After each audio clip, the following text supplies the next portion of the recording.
Hands. Yes. Come up forward so there's a microphone. Excuse me. Is Becky here? Yes. Did you put me on the agenda or not? Well, the item is on the agenda, the Okay. public hearing. So do I need to come up now or? Okay. Never mind. You're here for the public hearing. Yes. Okay, great. We'll get back to you then. On the agenda, before we approve the agenda, please strike item 4.1, that is carryover text from a previous agenda. And there is a handout that the board received, a piece of correspondence that is non-public information, so it will not become part of the board packet, but it's here for managers' information. Are there any other changes people would like to see on the agenda? Manager On Miller? this public information, can we get a staff report on it so that we're on the record? Staff? Oh. Yes, let's put. Madam Chair, that's fine if staff wishes to speak to the situation itself Okay, without names. speaking about the complaint. Okay. All right, then, Mr. Erdahl. I also might note that also on the material in front of you is an email sent by Catherine Sylvia earlier today that kind of goes through the other background from a staff perspective too. But we can have people talk about it if you'd like. The second page there. Are you intending to stay through the meeting? Yes. Okay, then let's put you on the agenda at 11.4. Okay.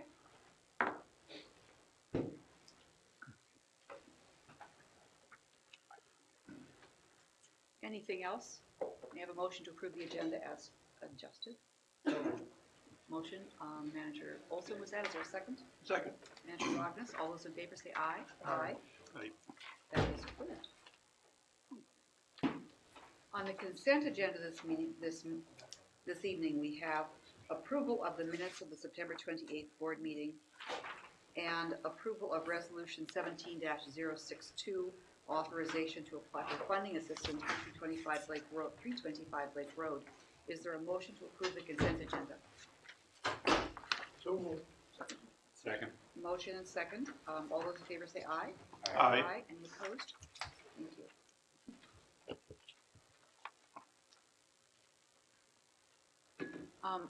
President's report.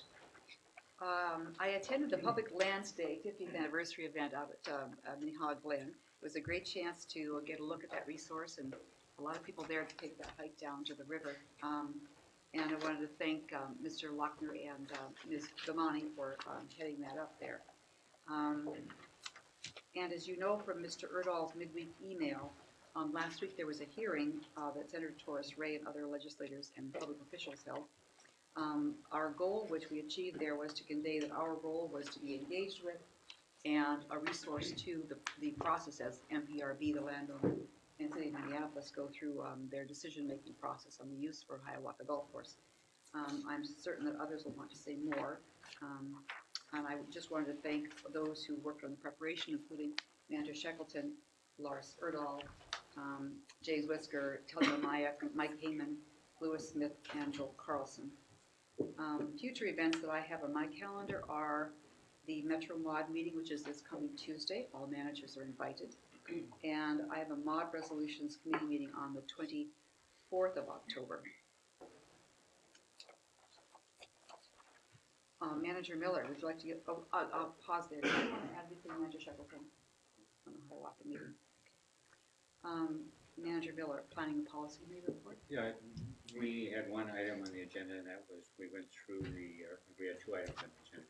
One, we went through the solicitation for master developer RFQ for 325 Blake Road, Hopkins storage redevelopment site, and we're working together with the City of Hopkins on developing that and getting it ready to be sent out to the development community.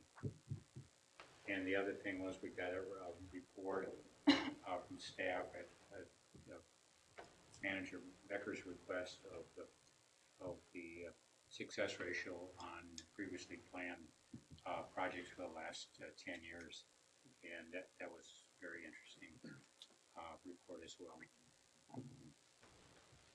Thank you. Manager Loftus, CAC meeting. Yes, the CAC meeting last night was the first one I've attended, so it was neat to meet everybody and introduce myself. I think it went 2.5 hours. I don't know if that's normal or not, but that's how long it went. Couple items of note during the reports from the members themselves. They talked a little bit about AIS, specifically the new zebra mussel found at Lake Harriet and some of the Lake Minnewaska dunes. Another member noted the Long Lake Association has gotten notification they've reached their nonprofit status. That's been approved. And they are hosting a summit coming up. I think October 24th is the date they mentioned. There were 2 staff presentations that were very well done. The PMLM department gave an in-depth explanation of what the department duties and responsibilities are, and everyone had a lot of praise for the operation of Grays Bay Dam. And then a thorough overview of the Master Water Stewards Program, because there's a new class that began this week, and just a discussion and understanding for that group from Mr. Lochner of that program.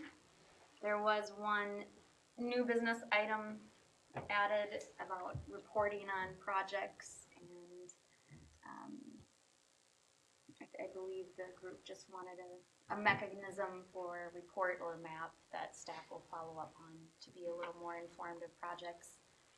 See where that goes, and I believe staff will follow up. And then lastly, I think most significant item was they expressed a little bit of interest in getting direction from the board. They feel a little bit in limbo of their duties now that the management plan is complete and the cost share program is no longer in front of them on a regular basis. So their question was, you know, what should they be doing in the next year?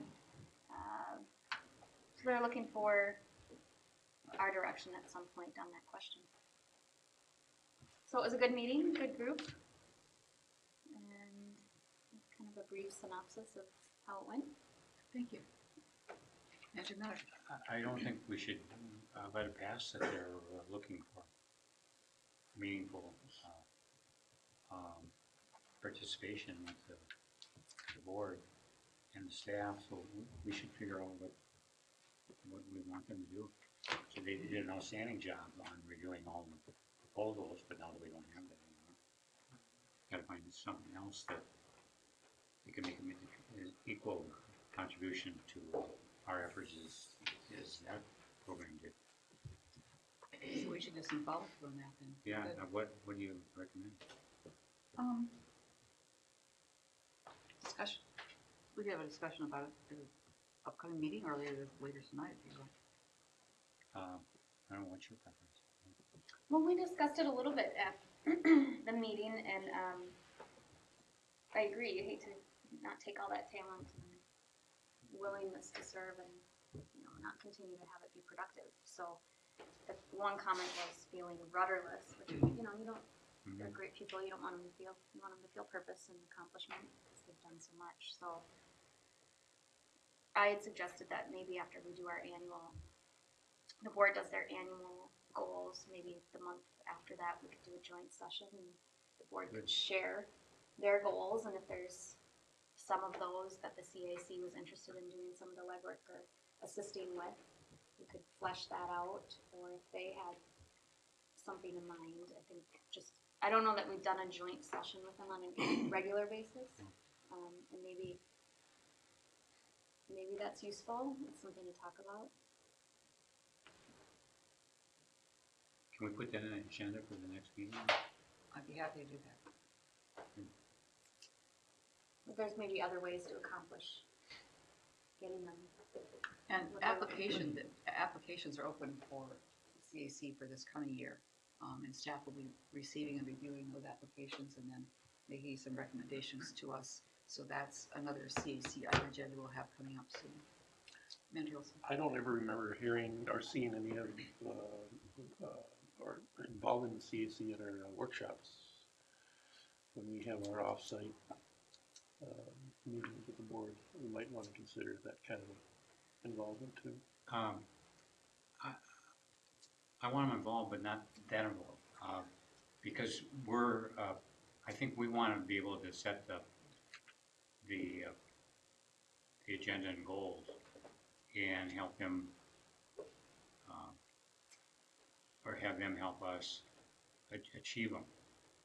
Because, there's enough different opinions right here at the board level, let alone another 16 or 17 people. I don't think it'd be very productive. And maybe just, what do we call that, throwing spitballs at the wall? We've had tours with the CAC on mostly an annual basis. And it might be that we want to arrange a tour in a way that would allow for some discussion about upcoming projects or decisions that we're trying to make. And maybe that would work in some way too. But let's make that a discussion item and give it some thought.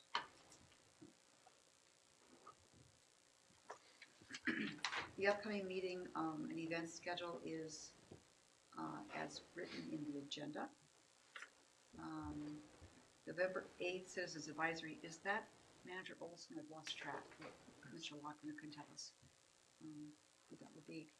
The next item on the agenda is the 9.1, the draft watershed management plan, and we have Ms. Christopher here. Thank you, Madam Chair, managers. Before we open up the hearing, I was going to provide just a brief summary of kind of the process to date for the watershed management plan. So just to kind of recap, kind of the primary focus or goal with this plan update was really to improve integration of land use and water planning as guided by the board's balanced urban ecology policy that was adopted in 2014. And so really the focus was to create a framework to support the policy and support the district's new approach, which really relies strongly on the principles of partnership, focus, and flexibility. So those are themes throughout the plan. And again, it's really about creating a framework more so this time rather than a specific prescriptive list of what we're going to do for the next 10 years. So the plan development process involved a pretty extensive both external and internal process. So externally we had 3 advisory committees that we worked with, our annually appointed Citizen Advisory Committee, and then a policy and technical advisory committees that were created specifically for the plan with volunteers from cities, counties, and state and local agencies. We also had kind of the separate 6-mile Halstead Bay partnership where we convened stakeholders from that geography, including the cities, counties, Three Rivers, and others to develop shared goals and priorities and an implementation plan for that priority geography. We also conducted a series of subwatershed meetings for the other 10 subwatersheds to help identify local priorities, partnership opportunities, and other information to help inform those subwatershed plans. And then there were a variety of other kind of targeted outreach efforts with the NEMO boat tour, the planner's breakfast, different publications, information requests, those kinds of things, as well as just keeping information available on the website and social media. Then, of course, internally, we conducted the strategic planning process to develop a new mission, vision, goals, and guiding principles. We conducted program evaluations to review how all of our programs align with the mission and align with each other across programs, which culminated in the strategic alignment report that the board adopted, which established clear priorities for each program and for the organization as a whole. It's just kind of a recap of the development process. Then in terms of kind of the formal review process to date, beginning in early July, we sent out the draft plan for 60-day review and comment. This went to a pretty broad distribution group, cities, counties, state and local agencies, lake associations, neighborhood associations, and a variety of others, as well as being posted on the website. During that review period, about midway through, we held 3 meetings with the advisory committees, and then just one that was more open to anybody that didn't participate in the community or in the committees, just to provide an overview of the plan and take feedback and respond to questions. And of course, we received about 34 comment letters, which the board reviewed at the last meeting in late September and authorized the responses. And those were sent out on October 2nd, again, to the cities, counties, agencies, and other commenters. And these were also posted on the website. And then that brings us to today, which is the public hearing, which is to provide an additional opportunity for public comment before the plan is submitted for final review by the state agencies. And the hearing's been noticed on the in the Star Tribune, as well as it went out with the comment response letter and was posted on our website as well. So that's just kind of the process to date.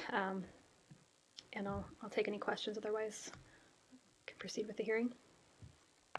Any questions at this point? Then we will open the hearing and invite members of the public who wish to speak to the watershed management plan to come forward. There are standing and sitting microphones, and choose which you prefer.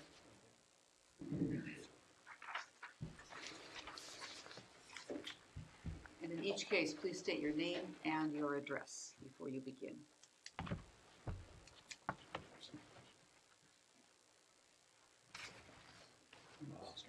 Okay.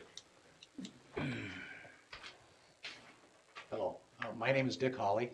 I live at 5641 Zumbra Drive, and on Lake Zumbra. I'm the president of the Lake and Home Association, and I'm here tonight with Scott Leonard. I'll let Scott give you his address. I don't recall that off the top of my head. And Scott has been a past president of our organization and a very active member in what's going on here with our water level control problems.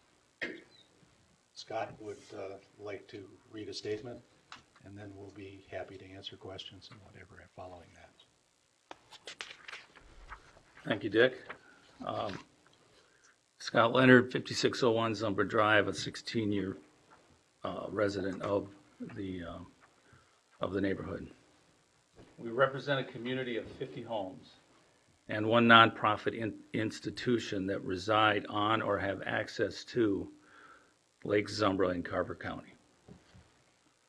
To open, we're here tonight to specifically address persistent watershed issues within the watersheds surrounding Stone, Zumbra, Sunny, and Lake Auburn. Specifically, these include SMCs 15 through 29, which include these previously stated lakes and several wetlands, ditches, and culverts designed by the district to manage the drainage of this area. Before I get into our comments, from your website today, I noticed that the district states that not only the 2007, but the 2017 comprehensive plan involves, quote, robust stakeholder engagement to set long-term goals. It also states that the district's 2017 plan will, quote, emphasize collaboration with communities within the watersheds and will align resources and priorities through a partnership-based process. So so we're here tonight basically to outline for you as the Board of Managers our real-world experience within these stated values and priorities as it relates to our encounters with the district regarding our watershed. So first, let me give you just a little bit of background without going too deep into the vast history of the issues in this watershed. It's important for all of you to know and understand that the drainage issues on Lake Zumbra stem back to the 1960s. And the drainage issues are well documented in many studies and reports by both the district and outside engineering firms, many of which you have hired. For more details, I would direct you to pages 27 through 33 of your own HHPLS study for a very good explanation of the long-standing issue. Now, in fact, in the 70s, after extensive study by credible engineering firms, resolution was close at hand when it was agreed by the district, the DNR, and the then park board to install a weir to regulate the flow within the watershed and to mitigate the drainage issues the Lake Association sought to resolve. Funds were also appropriated at that time for the project. However, the DNR and the district could not agree on the level in which to set the weir, and subsequently sued one another, consuming all the resources that had been set aside at that time for the project. Since then, the Lake Association has continued to seek a solution to this long-standing problem through engagement with the district, the DNR, the county, Carver County, the City of Victoria, and the Park District. But to date, no remedy has yet to be found nor implemented to resolve these problems. The district's own HHPLS study from 2003 states high water elevations on Lake Zumbro are still predicted to be a persistent issue for residents, and the district possesses the ideal tools to perform the feasibility investigations and potential alternative solutions to provide flood relief for the residents of Zumbro Lake.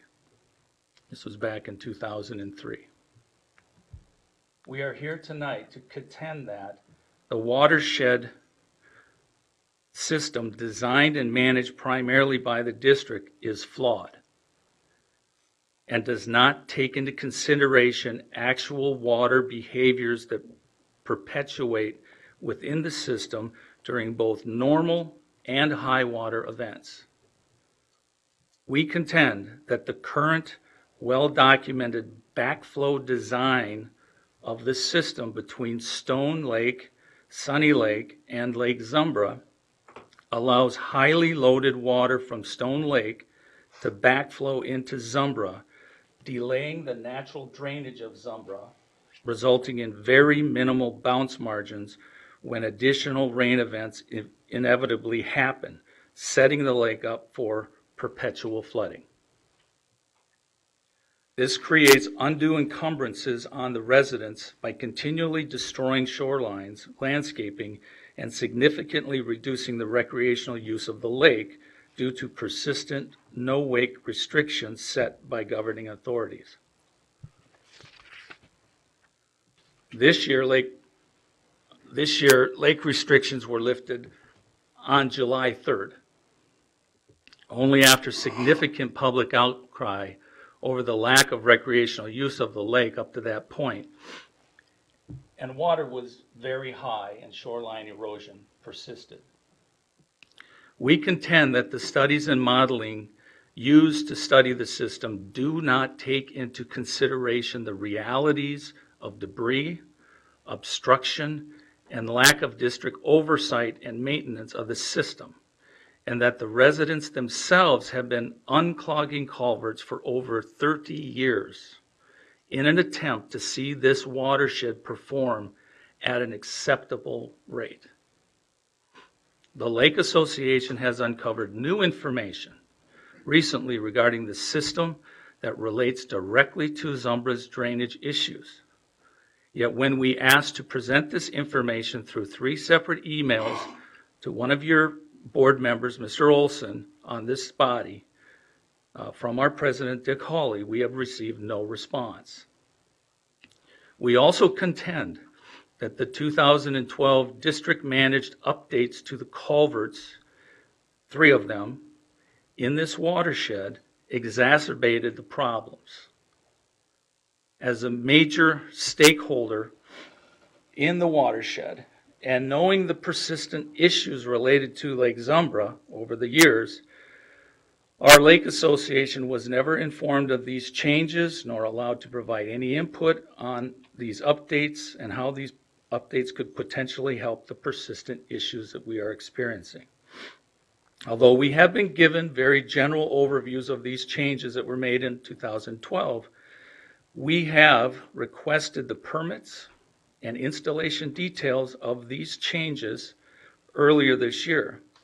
But to date, both the DNR, who delegates its authority for these changes to the district, nor the district itself have been forthright in providing this information for our review. This is a direct violation of the district's own promises of transparency and to provide stakeholders with information when requested.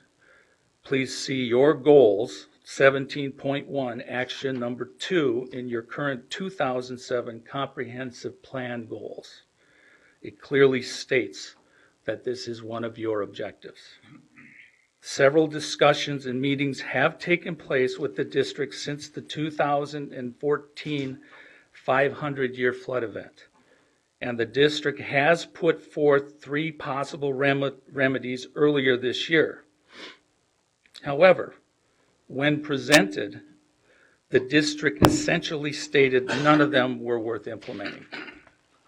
Basically, the district had already made up its mind not to act before it even presented the possible solutions. And several other remedies the Lake Association had previously discussed were not addressed in the WINC study that was part of that presentation, where remedies were outlined. Also, it is important that this body understand that it has been recently misled in reports on this situation, primarily by Mr. James Whisker of your staff, who is in this room tonight. In his April 13th, 2017 report to this body related to correspondence with the City of Victoria, he portrayed our concerns as stemming primarily from the 2014 flooding, when in fact he knew our concerns had always been systemic in nature and not directly related to the 500-year flood event. Granted, the 2014 events generated a new resolve by the Lake Association to find a permanent solution, but misleading this body to think that our issues stemmed only from a 500-year flood event is simply not accurate.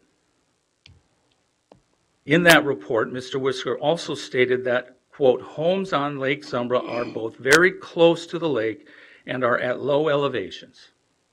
This is factually untrue. No home is built too close to the lake, and all homes were built to elevation codes at the time of construction.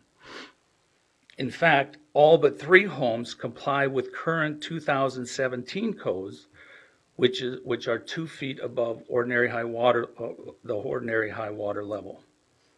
And only 3 homes of 50 are below 2007 elevation codes. And all 3 homeowners have taken measures to mitigate their potential for flooding. Mr. Whisker's inaccurate portrayal of our issues in this way dismisses any district responsibility related to the systemic problems that exist and portrays the issues primarily as homeowner problems. In his April report, Mr. Whisker also states that any remedial action on Lake Zumbra would cause additional encroachment on properties downstream. However, those encroachments, according to our calculations, would be minimal at best, and the district never presented any specific data on its claims of encroachment. What about the encumbrance on Lake Zumbra residents? There are 8 residents on Lake Auburn. There are 50 on Lake Zumbra. It would appear that the district has not prioritized our encumbrances. Only those downstream have been considered, according to his report. In earlier responses to the association, it was also stated that there were no financial reasons to rectify the water level issues. This despite a recent massive erosion slide on the Zumbra banks that support Highway 7 And if you'd like to find out the financial impact of that, call the local DOT. They'd be happy to let you know what it's going to cost to fix that problem. He goes on to state that the district, quote, was not in a position to solve this problem and that, quote, no permanent solution is available. We don't think so. The district has made 0 changes to this system as a result of our concerns. Work has been done, but not directly resulting from the concerns that we have. Current staff have been more of an obstacle to change versus a partner. So in summary, we are here tonight to document our frustrations in the lack of resolution by the district to our problems and to seek the inclusion in the 2017 comprehensive plan of a true and permanent solution to persistent problems that have plagued our watershed for over 50 years. We ask this body and its staff to listen to what we have uncovered and with an open mind and with a new spirit of cooperation. We ask for a new and revitalized resolve from the district to solve this problem, which is in line with your promised, quote, partnership and collaboration process with the residents in your watersheds. We seek dedicated district staff assigned to work through the complexities of this issue and to act as the lead in navigating various agencies, permitting, and requirements to implement the necessary changes. We ask that we be included in all relevant discussions related to our watershed and that all related and requested information be made available to us as requested.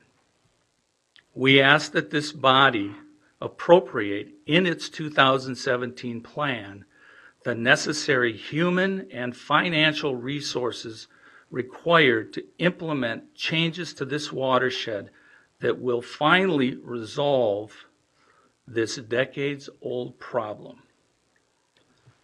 Now, when I walked in tonight, there's a 10-foot sign in the stairwell coming down here. Quality of water, quality of life. And as a gentleman who owned an ad agency for 30 years, I came up with some real good, catchy headlines. Words are one thing. Action is another. We are asking this board to make a priority of solving this problem because we will not go away. We are resolved as a lake association to find a solution that fulfills all the needs of the watershed, including our own. I thank you for your time. Dick and I will take any questions that you may have. Manager Shackleton? Thank you. How are you suggesting that we respond? I would like you to, Like, in a very practical water movement way. mean specific changes?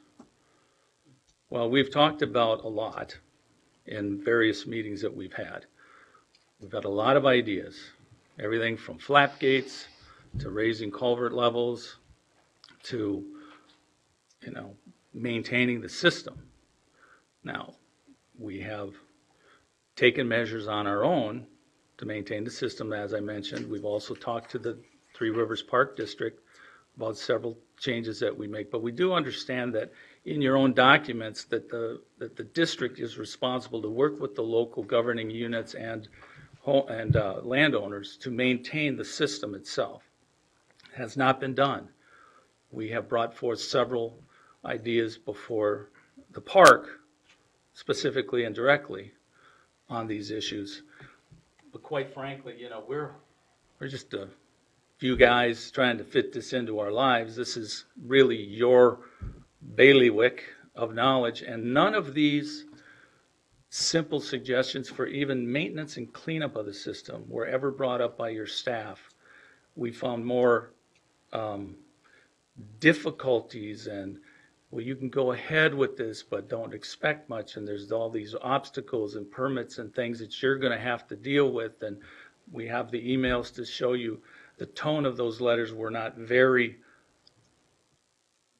cooperative.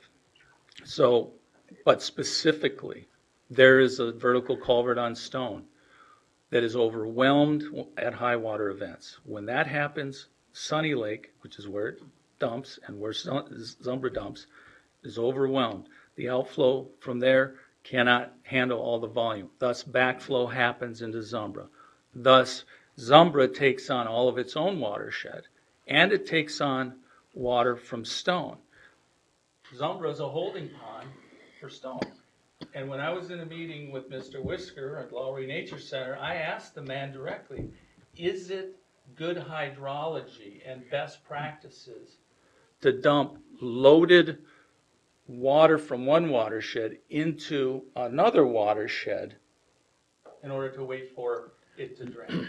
His answer, no, it was not. So we'd like to see the vertical culvert addressed. We'd like to see what we call culvert 2 addressed. We'd like to see the levels of those culverts addressed, and probably the size of the County Road 11 culvert addressed. I guess, sorry. Just ask you to pause for a moment.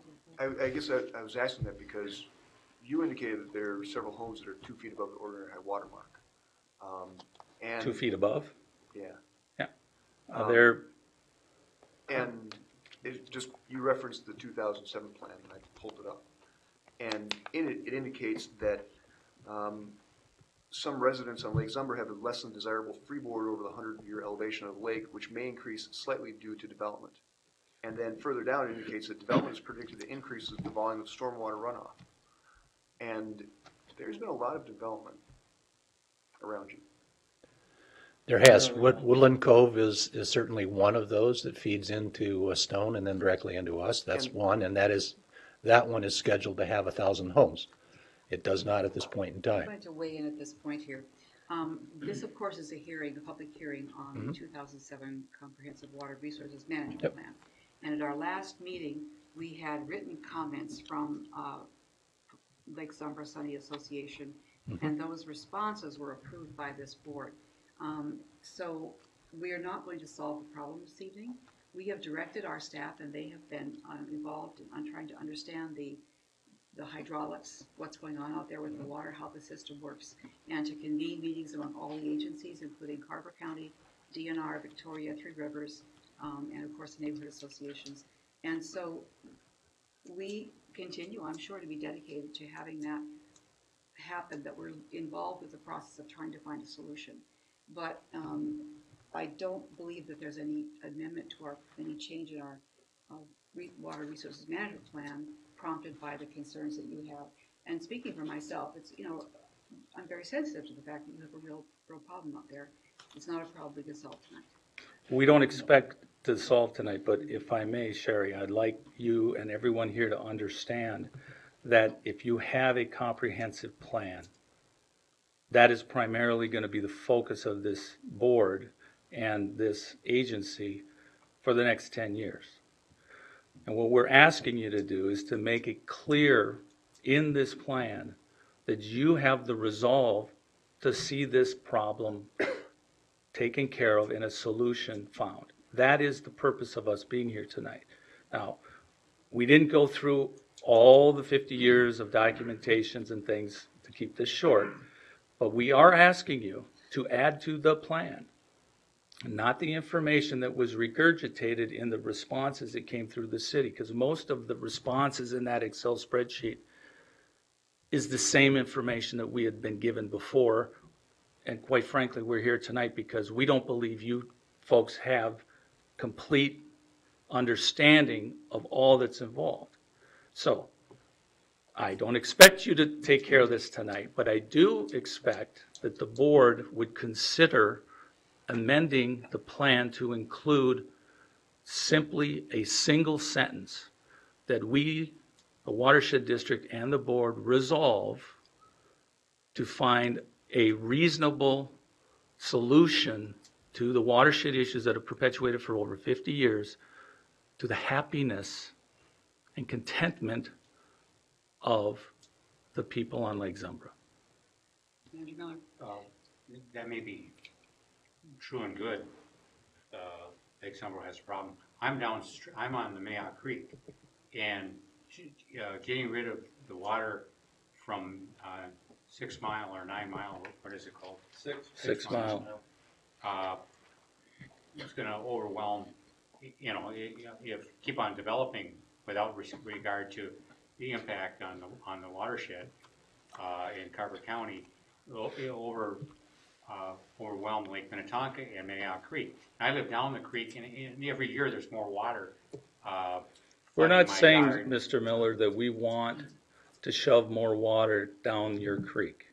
That's not what we're saying. Well, I don't hear anything We're else. saying that the system that was designed is flawed, that the system does not allow for natural drainage of Lake Zumbra. So when we get a rain, we go up based on our basin, and then we take on a bunch from the basin next door, and then we're not allowed to drain. The next rain comes, and up we go. You can, Dick, tell them the actual levels. Excuse me, I'm going to stop. There's a lot of, I think we have your point. Well, And repetition isn't going to make the point stronger. I'd like to ask Mr. Whisker if he'd like to speak to this, and then we're going to close the public hearing. Then we'll proceed with the question whether we're going to adopt the plan or send the plan okay, forward to that's policy. fine. Mr. Whisker, did you want to speak?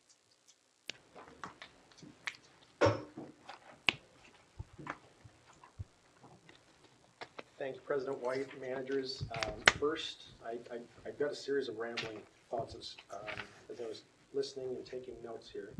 This is on, but I'll use it as a prop. First, I think it's safe to say for the residents that are attending here that I think the board is acutely aware of the issue with Zumbra Lake. Staff's provided routine updates in committee. We've been presenting information and expressing the concerns of the residents and the level of coordination and cooperation with the City of Victoria, the DNR, Carver County, Three Rivers Park District since 2014. I think, at a staff level, I'm certainly willing to commit to continuing to work with these gentlemen and the residents of the Homeowners Association in coordination with Carver County, Three Rivers, the DNR, and anybody else that needs to be part of the solution.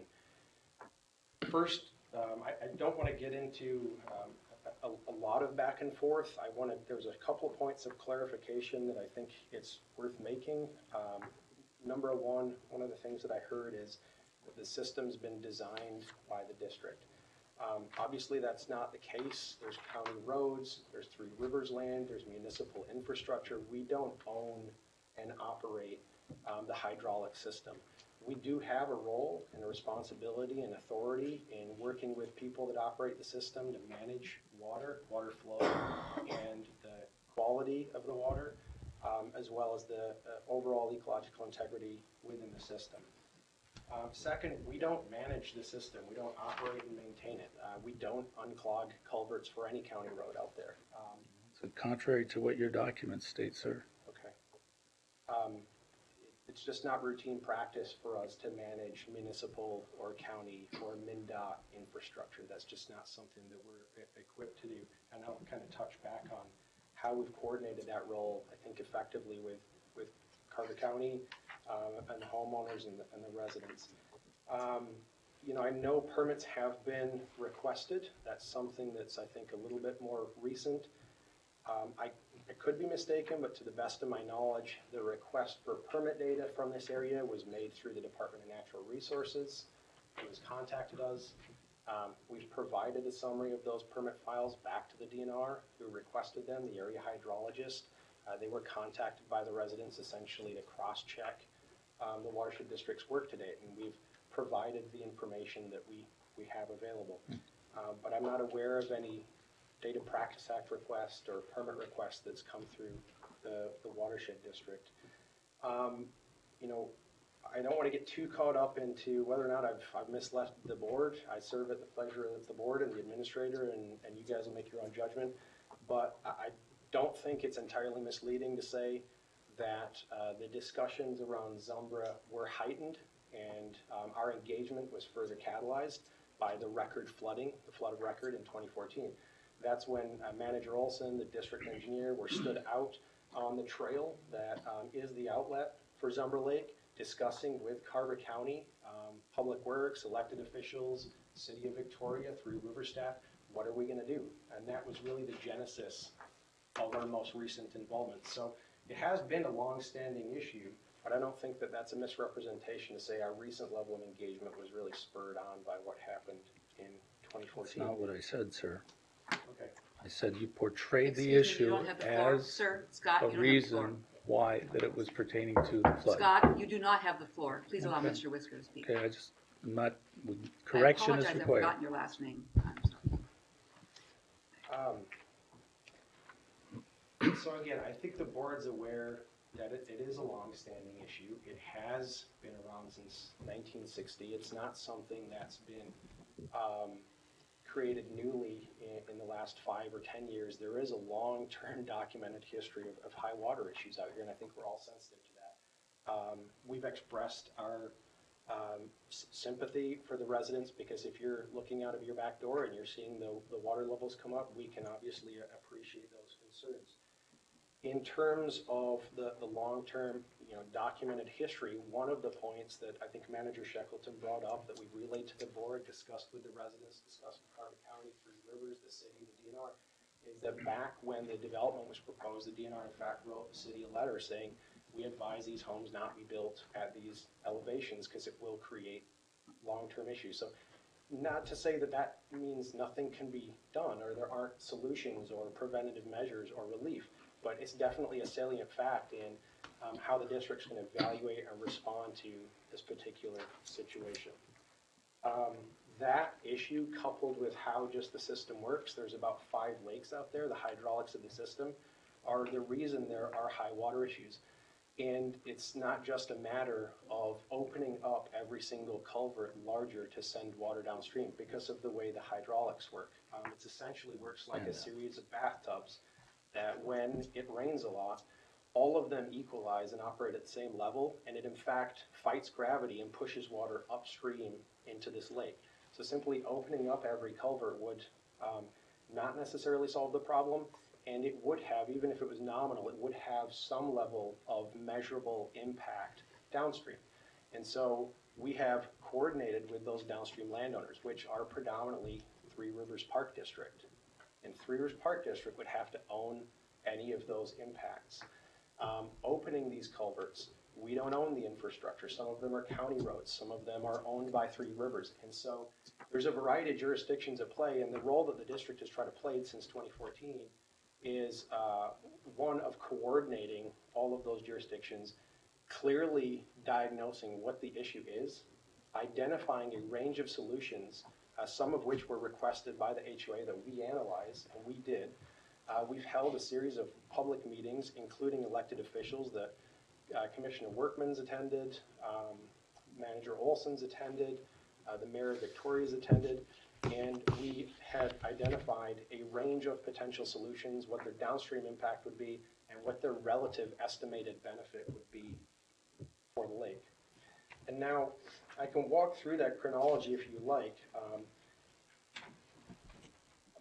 to provide a little bit more context for how we've been engaged in the spirit of partnership, and finish with next steps, because this has been something I think we've been meaningfully engaged in. We've heard a lot of positive feedback from Three Rivers, the city.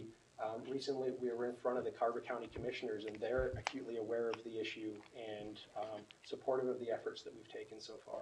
So I can go through that if you like, but I just wanted to step up, provide some level of clarification for some of the things that were said, our level of engagement to date, and reassert our commitment to working with these guys on a daily basis, along with all those other agencies, to figure out a pathway forward. Before I see if you want me to run through the whole history, the one thing that I'd mention is, following one of the public meetings where we looked at a mapped range of solutions and what the impact would be and the benefits, the Mayor of Victoria committed along with the county, to taking a lead role in advancing a solution. And following that meeting, as Mr. Leonard pointed out, we were involved in a meeting with the residents, Three Rivers Park District, and the City of Victoria, the Lowry Nature Center. And we left that meeting with a roadmap for what to do next that, for a variety of reasons, never materialized. And so at that meeting, what we'd identified is that the best solution out here without massive overall systems changes is to put a flap gate on this outlet to prevent the backflow of water upstream into their lake. And that is Three Rivers owned infrastructure, and it would also have impact on Three Rivers land downstream.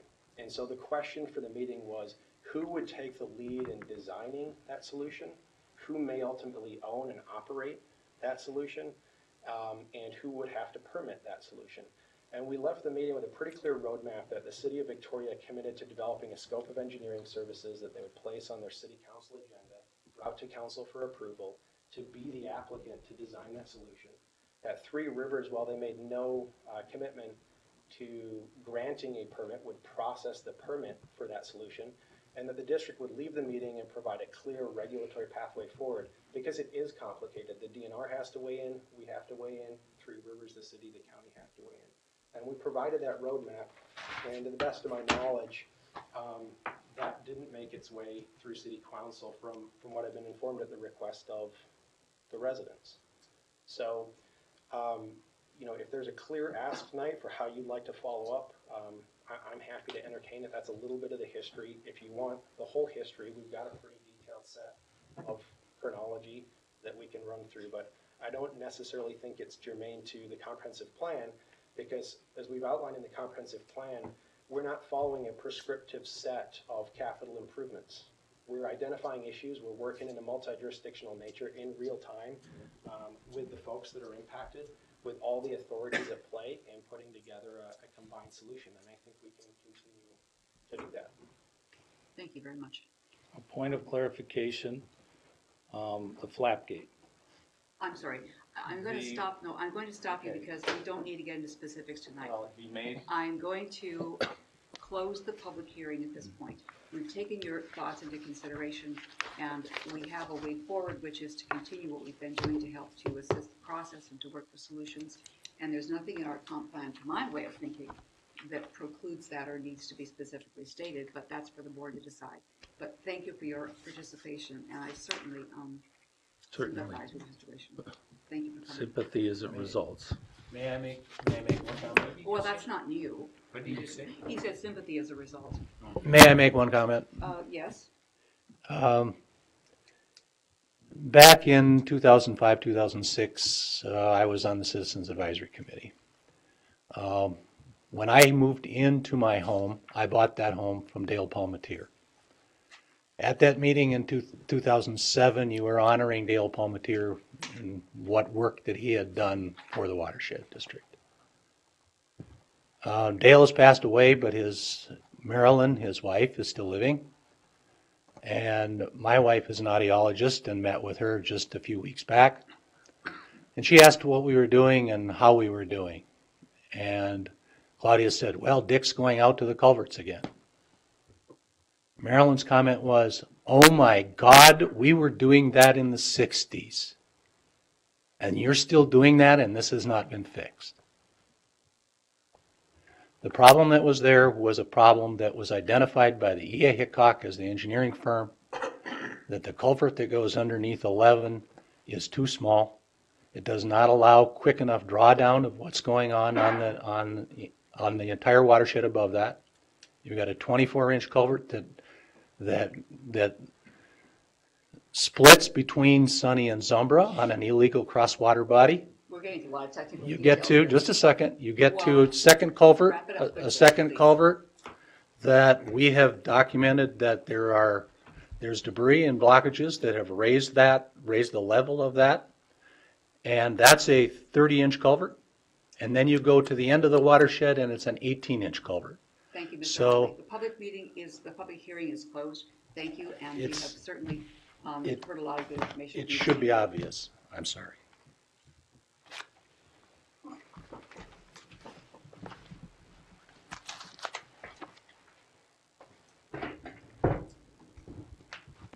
we ready to move to item 11.1? Go ahead, Ms. Christopher. I have a motion to approve. Is there a second? Second. Motion and second. Please proceed. Thank you, Madam Chair, managers. I wanted to just highlight some of the substantive revisions that are included in your packet. Generally, these are corresponding to some of the comments that we walked through at the September 28th meeting, and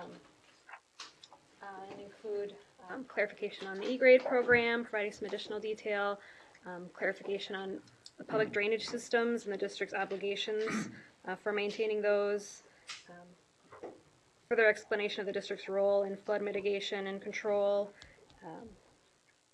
and then one that wasn't in response to public comments but that was flagged internally was regarding the land conservation program, description in section 3.5, just to make sure that it meets the requirements for capital expenditures in terms of how that's stated and included in the CIP table.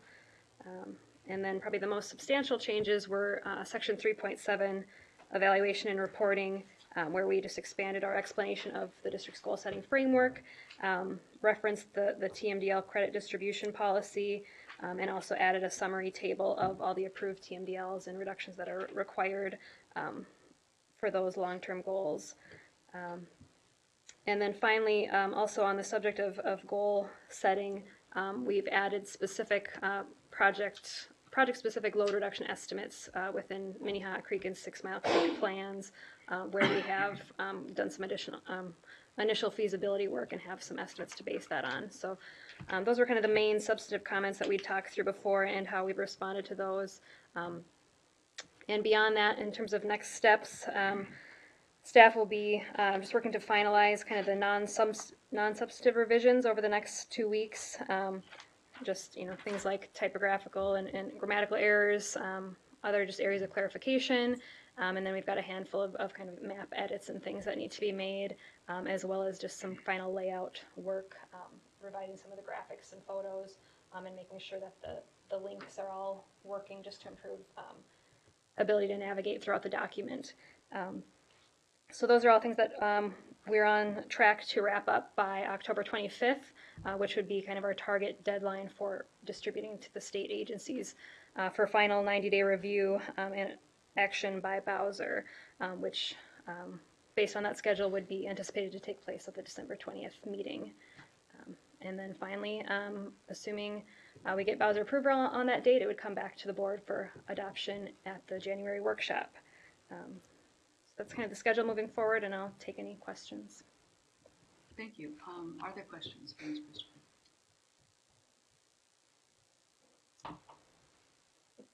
I'd just like to make one comment, and that is that I think it's remarkable that you were able to be the editor of this process and while having a baby. Are you back to sleeping through the night? Most nights, yeah. Pretty good. Well, I think it's a great effort. Well, thank you. And I certainly had a lot of help, especially during those few months where I was out from James and Mike and others. So it wasn't a one-person effort by any means. So.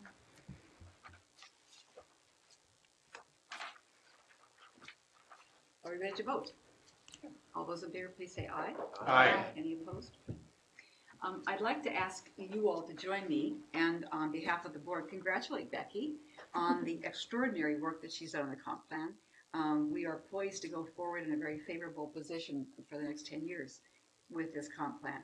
You took the concept of balanced urban ecology and created usable processes and guidance. We're implementing that with our partners.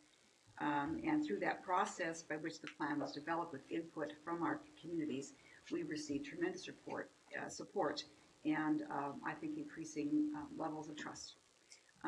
You designed and carried out a process that engaged policymakers, staff, and community members in a way that really integrated everyone's ideas. And during the development of the comp plan, you worked internally for over a year to run the strategic planning process with staff, board, CAC, and consultants to realign our programs around balanced urban ecology. I attended the meetings with policymakers and a number of the others, some of the CAC and community meetings, and I think that you always had mastery of the material and you were very respectful of the participants' needs and thoughts. And so we owe you a great deal of thanks for shepherding this process through and for making sure that our comp plan was drafted. I would invite managers to add any comments they want. I know Mr. Erdahl might say a word or two as well. Well, I've said all along that I never have not seen a plan so well executed so well received. But I was especially pleased with the positive response we got from Bowser.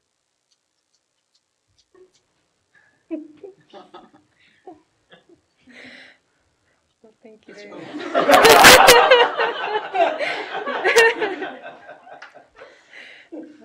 You're making her blush.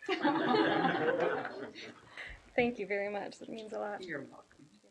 And I think one of about 2 weeks after I joined the Watershed District, one of my first big public meetings was a kickoff meeting at the Minnetonka City Hall to kind of introduce the topic of the comprehensive plan update and change. And I had seen the 3-ring binder that was the previous 2007 plan, and that was a little bit intimidating to come into.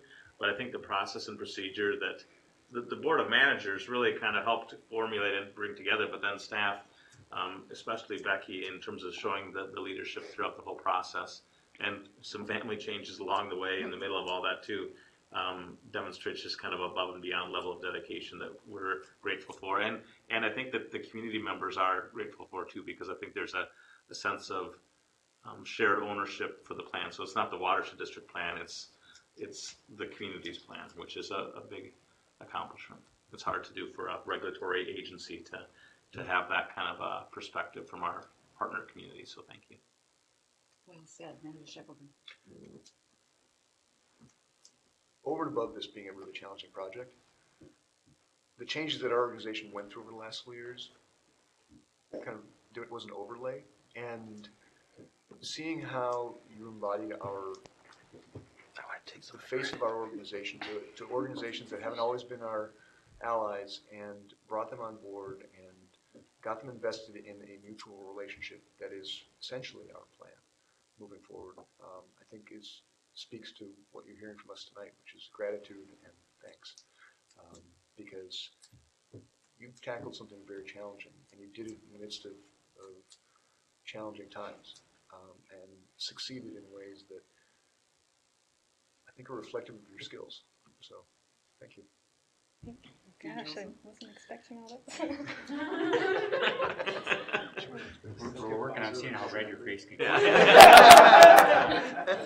You have to turn around for the YouTube so that what you did has never been done before. Okay, so in a sense, history is changed and made when that happens. And we take creative writing courses in high school to learn how to write instead of copy and to create. And we asked you to create something that's never been done. And to go from a litany of projects that we had in mind to an approach as to how we're going to do something. No state agency in the state has done that yet. And when this becomes documented and works well, you'll watch lots of people move in on those ideas, and we'll be proud to share that and let them steal with pride. Absolutely.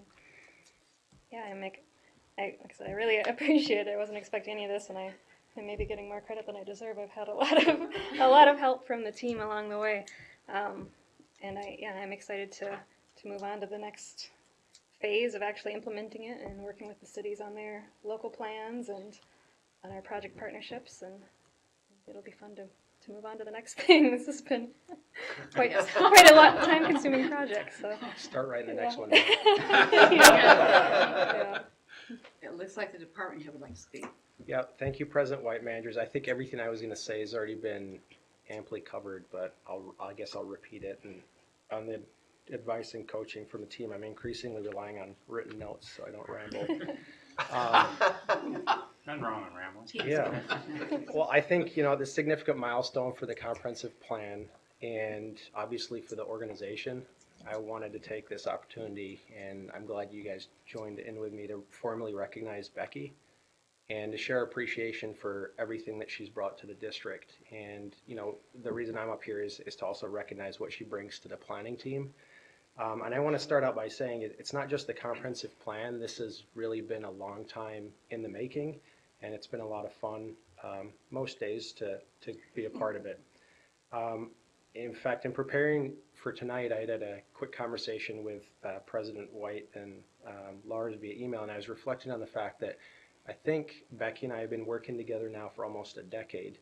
And as my wife pointed out last night, that in and of itself is a testament to Becky's grit, determination, perseverance, and a reason to honor her commitment to the district. I have no idea why she's still here. I think beyond overcoming the adversity of working with me, Becky's pretty much always exhibited exceptional judgment with what I now realize is maybe one notable exception. In 2010, when I had moved from permitting into planning, I spent an awful lot of trying to recruit a very reluctant Becky to make the migration with me and move out of permitting and join planning, and she just didn't want to have anything to do with it. And it wasn't until I was talking to my wife about this last night, she made this observation. I mean, I'd always wondered why you were so reluctant, and now with her context, I'm kind of thinking that might be the one time that you made a poor choice, but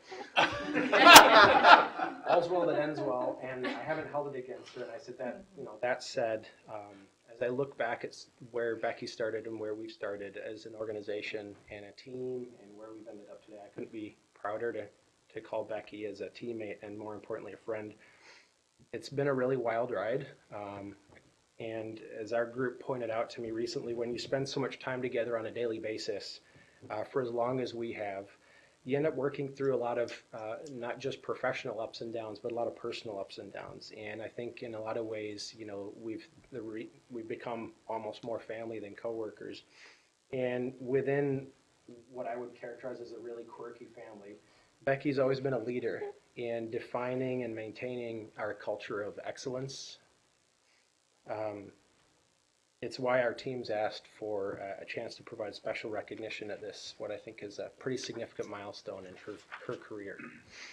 So I think getting to the meat of it with regards to the comprehensive plan, you might recall when we first started talking about what we were going to accomplish, it was, quote, a simple update to be completed internally. It was always billed as a simple update. But I think as things often do when ideas and ambitions start flowing and you get carried away, the simple update snowballed into a complete overhaul and rewrite to the organization's advantage. And to break the tension as things kept getting tense because things kept getting rolled into the plan and added to the plan, I would just say, geez, quit worrying, this plan's writing itself. It's so easy. And I think the only reason we were able to say that is we had Becky at the helm leading us as a group with her tremendous skill set, as Manager Shackleton pointed out, and just a dedication to seeing things through over a long haul. It's a long-term process. It's a long project. There's a lot of day-to-day grind, and just having that vision of where we needed to end up and that sort of true north is the reason we've got such a phenomenal document. And in terms of how we got that done, I think it is in large part to her abilities and skill sets. And I think as everybody knows, Becky has this innate ability to take these complex, messy policy ideas that are coming from the board or me when I'm waving my arms and turn those into tangible work products. As Manager Olson said, you know, the creative writing piece, crafting a work product from all this mess of input and ideas is not easy. And that was done through all these really carefully designed processes that touched base with the community, the communities, the public, the different agencies. I think through that process, I've learned a lot just watching how she operates. It's been fun. She's a great listener with an unrelenting positive attitude that's been contagious, I think, for our partners. They like coming to these meetings. I don't understand it. I don't like going to the meetings.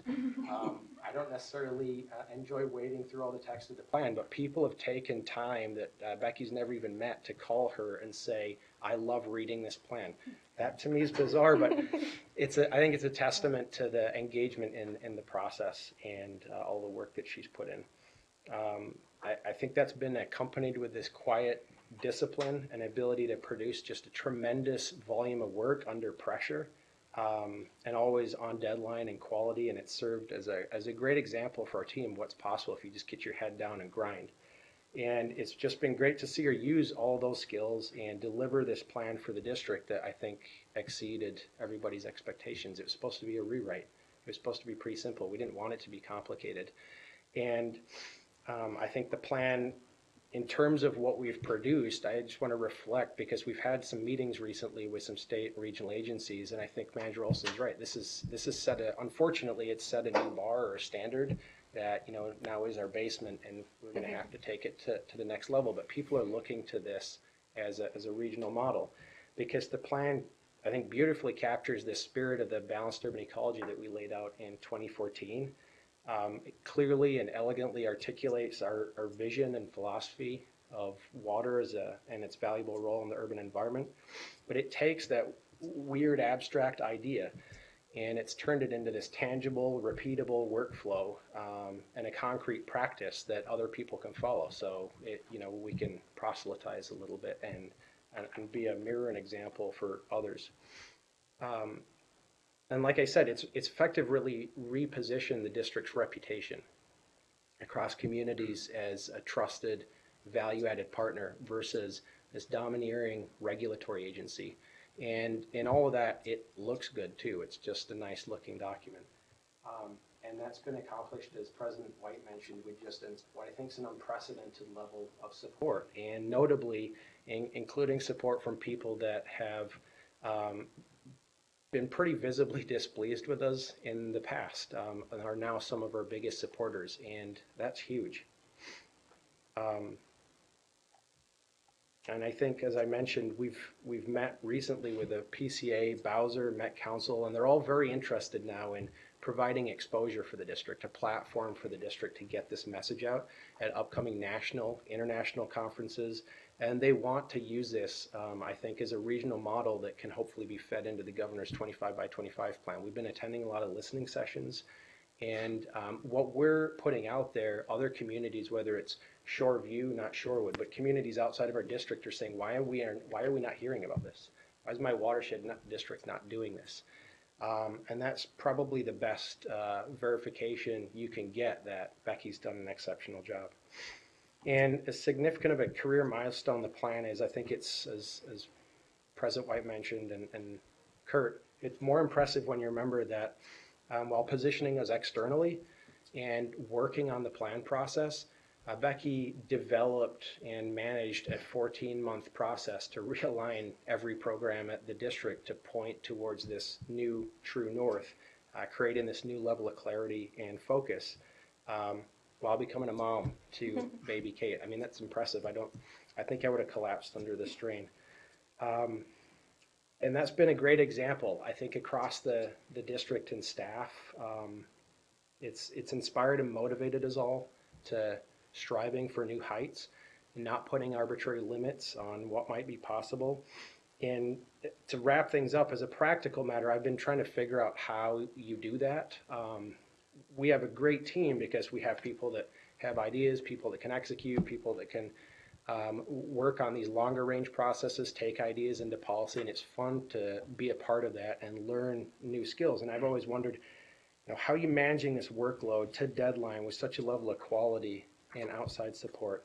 And outside of our standard project management framework, all of our staff have their own unique tips and tricks and strategies to manage their workload. And I've been watching Becky for a while regarding her organizational skills and how she consistently has delivered over the years. And the one thing that stuck out to me, one of the tools that you've refined and use almost compulsively is lists. Bulleted lists, lists within lists, wrapped in lists on top of other lists. And secret. Yeah, and she uses lists with, I think, such enthusiasm and gusto that we named her lists, Listofers. So there's a mashup of lists and Christopher, her last name.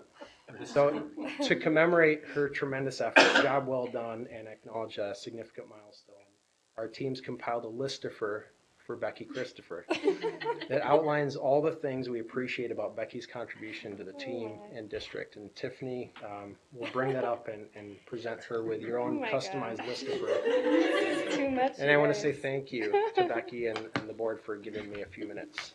We would like to see this list of. Yeah, what?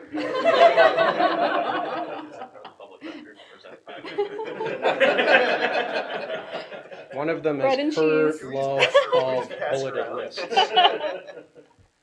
Oh, that's fantastic. I would demand a performance review. Well, you guys are all too kind, but yeah, I can't believe it. I feel speechless. But thank you.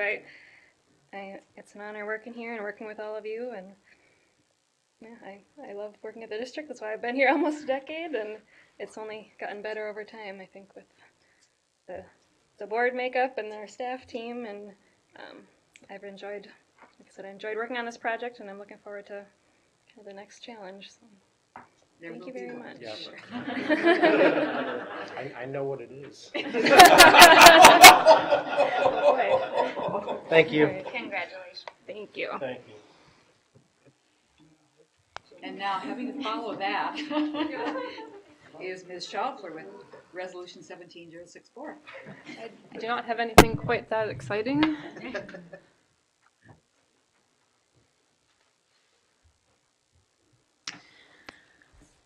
So before you, I have two resolutions. I'll go through the road assessment one first.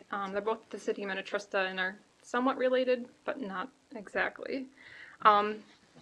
So for Halstead Drive, tonight we're seeking authorization to authorize payment to the city of Minnetrista for the city's assessment against the district's properties at 7901 and 8015 Halstead Drive for the city's Halstead Drive Street Improvement Project. The city is proposing and in the middle of actually improving Halstead Drive. They're laying bituminous and replacing culverts and removing steep slopes. In your packet was this map, and everything in yellow is being assessed as part of the project. The district owns these parcels. Not gonna show up. I've highlighted what the district owns in purple. So we own all of this. I think you've been over this and up to Halstead Drive.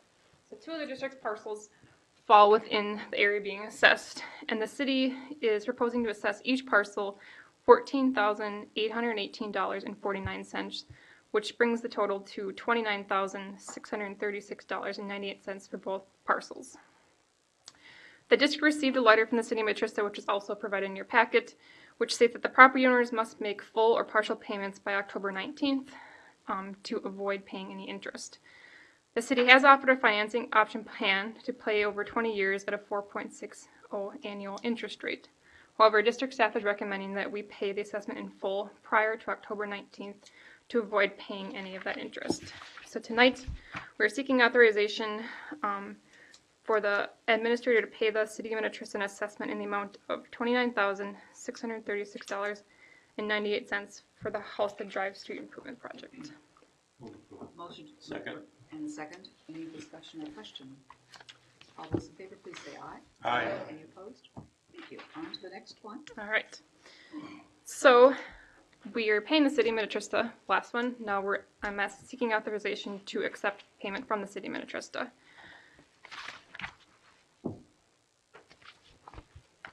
So resolution 17065 is seeking authorization tonight to convey to the city of Minnetrista for the amount of $37,450.33 excess flood storage volume resulting from the district's construction of the Jennings Bay Wetland Restoration Floodplain Mitigation Project.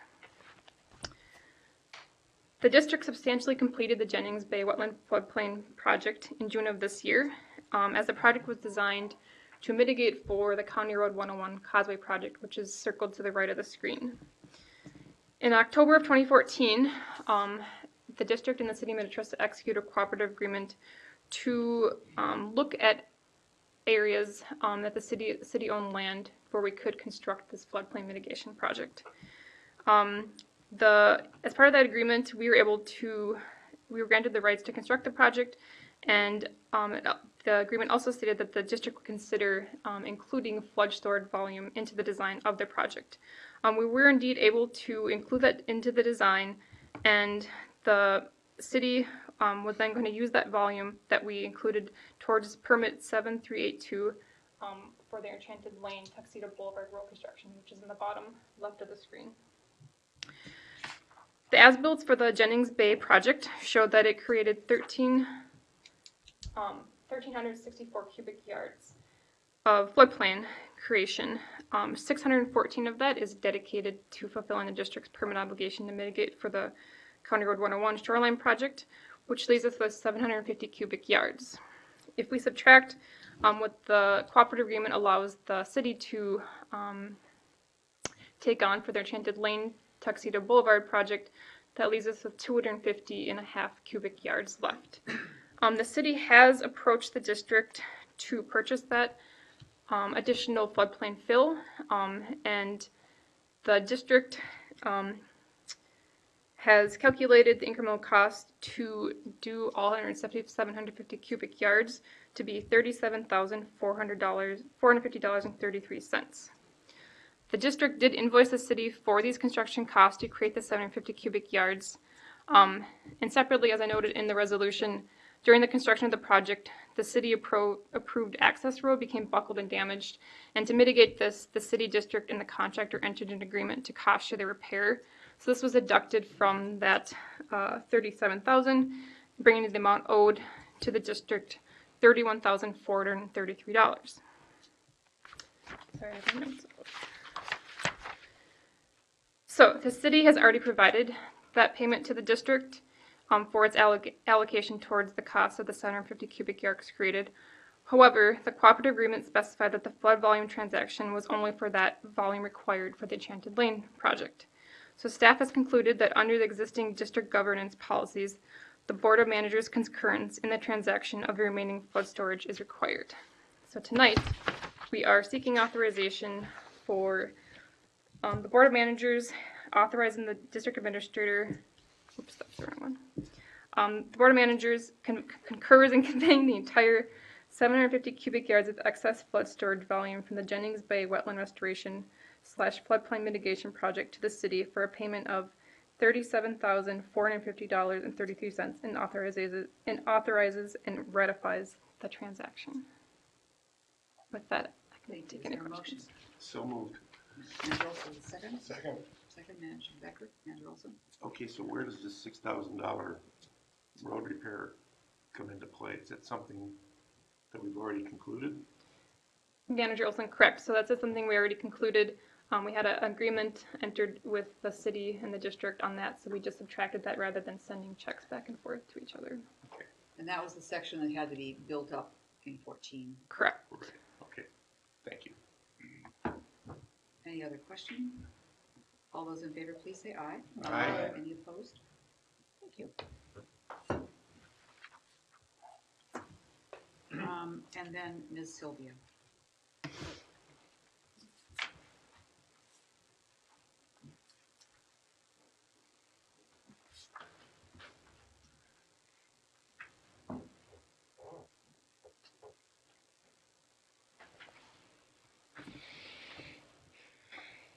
President White, Board of Managers, I'd like to provide some background to the informational item that you received earlier this evening. The Permitting Department received a letter addressed to the Board of Managers regarding concern for land and vegetation disturbance on the property located at 19735 Manor Road in the city of Deep Haven. About a year ago, district staff issued an inspection report to the owner of this property for unauthorized disturbance within a previously recorded buffer to the property. The landowner was clearing vegetation and had also inadvertently disturbed the wetland on the property. And so following this inspection report, the landowner responded promptly and installed the required erosion control practices, as well as applied for an erosion control permit and a wetland protection permit. Part of this wetland protection permit required a maintenance and monitoring plan for the buffer disturbance that was taking place. The landowner was actually implementing their own buffer restoration, but they didn't come to a permit. They didn't come for a permit first, and so they already had a plan in place, which we were able to review and approve as part of that permit application. Since issuing the permit in November of last year, staff have visited the site approximately 4 times and have noted that the proper erosion controls were in place and that no further land disturbing activity had taken place beyond the vegetation removal. And so at this point, we are continuing to coordinate with the landowner to ensure that they implement their approved restoration plan and that the buffer is restored as planned. And then to note on the tree removal on the north side of the wetland, that is outside of the buffer, the recorded buffer area to the property. That's along the road right-of-way of Manor Road, which the city of Deep Haven is handling. So. Thank you for the update. Questions, Manager Olson? As we look at that little wetland, where were the trees cut down? Is that in the northeast corner? Yes, the property is on the northeast corner of the wetland, and so. So the two addresses are next door neighbors.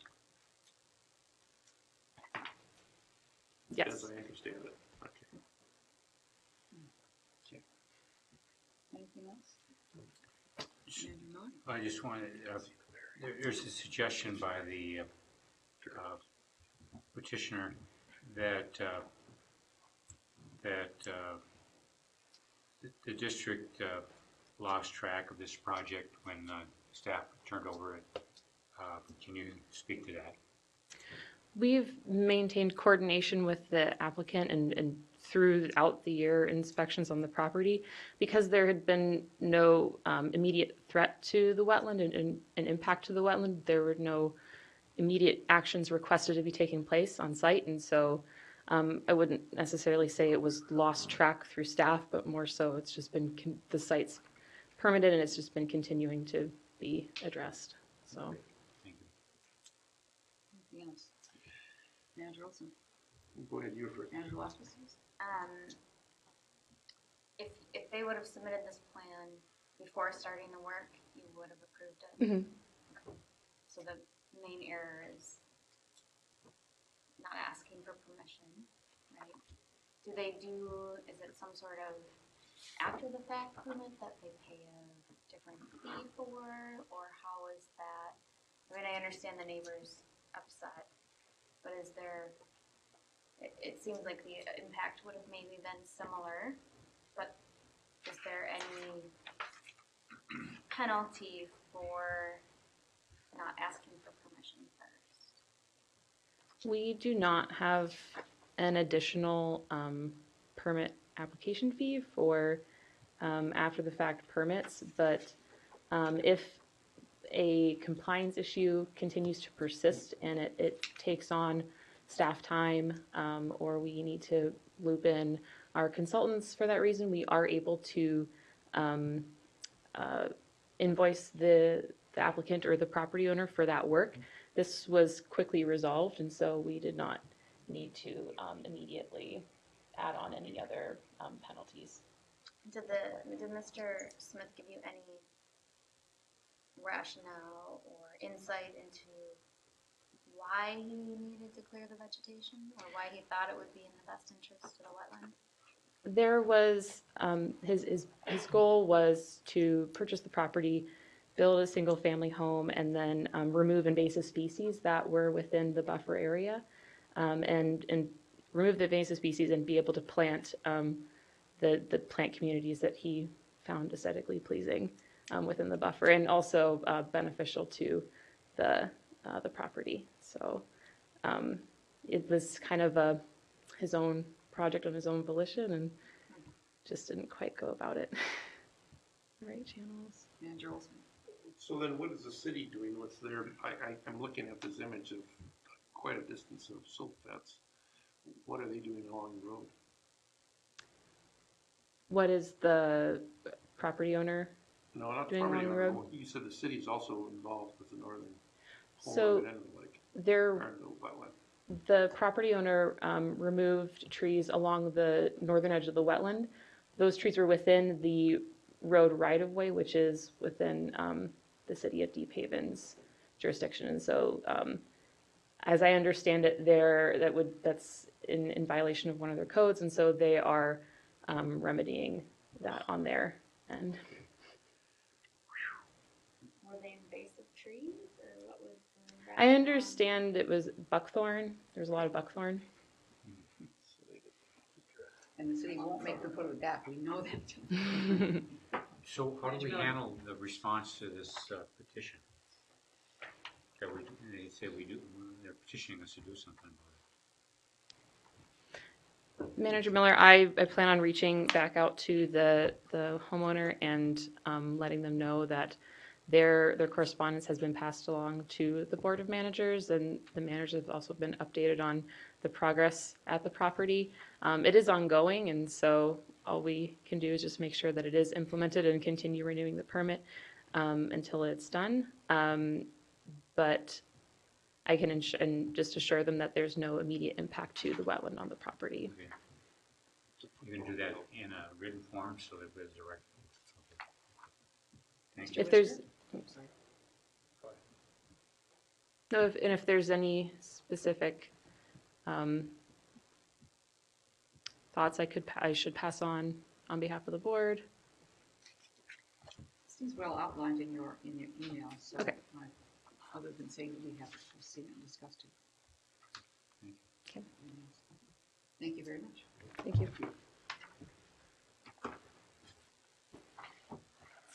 We've now reached the administrator's report, Mr. Erdahl. Thank you, President White and managers. A few updates tonight. Three weeks from tonight is the 50th anniversary Sunset Celebration event.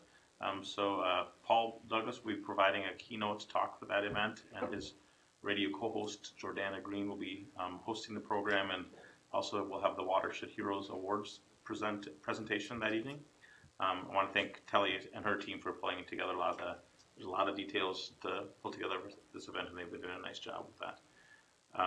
We have some staff who will be attending and presenting at the Minnesota Water Resource Conference next week in St. Paul. One talk is titled 6 Mile Marsh, Total Phosphorus Sink or Soluble Phosphorus Source. That's going to be presented by Kelly Dooley, Anna Brown, and the WENC staff. And we also have another presentation, Why Zebra Mussels Are Crashing in Lake Minnetonka and What It Means for Other Lakes. And that's presented by Eric Fieldseth and Steve McComas of Blue Water Science. So we can provide some type of a summary for some of those presentations. We want to let you know those are happening next week. President White already mentioned last Friday morning, bright and early, we had the opportunity to present before a panel at the state capitol regarding Lake Hiawatha planning, pumping, golfing, and some other related issues. And I want to thank managers and also staff for pulling together the information for that to make that a productive morning session. There will likely be some follow-up with that, and we'll continue to track that closely. So the Minneapolis Park Board staff provided a thorough presentation, and there are some brief remarks from the DNR staff, 5 different concerned residents, and also from the district. Earlier this week on Tuesday, actually, I met with Chris Larson, who's the executive director, and Ann Thies, who's the director of conservation and stewardship for Minnesota Land Trust, when I talked about different issues related to conservation easements, specific to some things that the board has talked about with our conservation easement on Big Island, but also a little bit more broadly because we're looking at different types of land protection opportunities in the west end of the watershed district in 6 Mile Halstead sub-watershed, and also in Painter Creek in the future. So we discussed different options and opportunities. They are more than willing to provide advice and guidance on monitoring. They don't want to get involved in kind of a contractual basis at this time or some of the enforcement related to that. But they did express strong interest in kind of learning more about what we're planning to do as we further develop focal geographies, especially in 6 Mile Halstead and Painter Creek. And they also kind of offered to kind of provide us some assistance in terms of our staff role in managing some of the properties that we both own and have conservation easements on. There's a question not too long ago for a follow-up report from our... Can I ask a question? Oh, sure. Well, so they don't want to do it. Is there anybody else that we could contract with? A nonprofit that would that would protect our interests in the conservation easements on Big Island.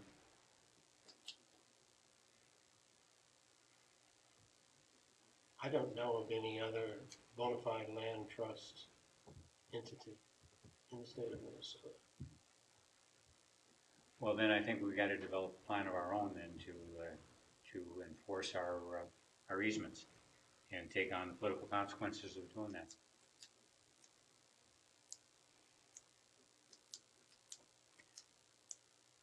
President White and Manager Miller and managers, if it would be useful, I can kind of follow up with kind of I'll work with our staff to develop a little bit of a kind of a strategy plan to explain what we're doing now and also kind of some of the special circumstances with this specific property and how we would like to kind of continue to be engaged moving forward.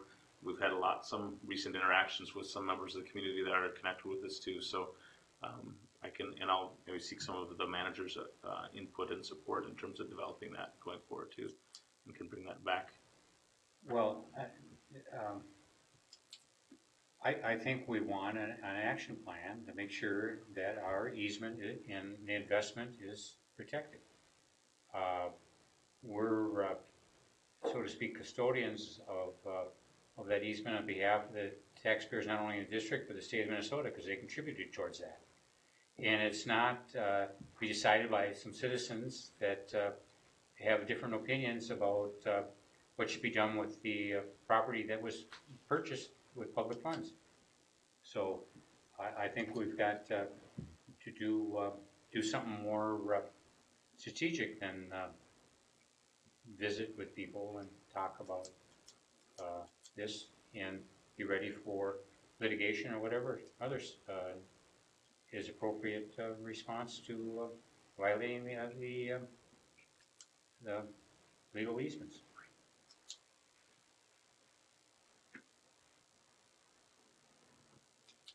I'm kind of looking for a motion that so we could direct our executive director to a course of action. Because I haven't thought about it before. I didn't think that they were going to turn us down and just talking about managing stuff that we're already managing, which I don't think, our staff is doing a terrific job of managing the other properties that we have under our control. And, but we're looking for a neutral body. You suggesting putting together a plan, have the executive administrator put together a plan to enforce our easement. Both of them on Big Island. Yeah. Is that a motion? I would move. I'll second.